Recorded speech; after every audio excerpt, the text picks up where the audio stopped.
আমরা এখন সবাই একসাথে দরুদ পড়ব, কিয়াম করব এবং আমাদের প্রিয় নবীকে আমরা দাঁড়িয়ে সম্মান জানাবো। আসেন আমরা সবাই একসাথে উঠি।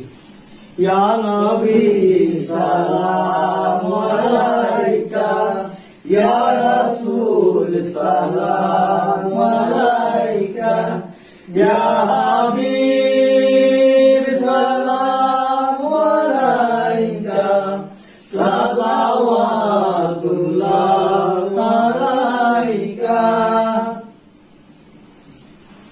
اللهم صل على محمد وعلى ال محمد كما صليت على ابراهيم وعلى ال ابراهيم انك حميد مجيد.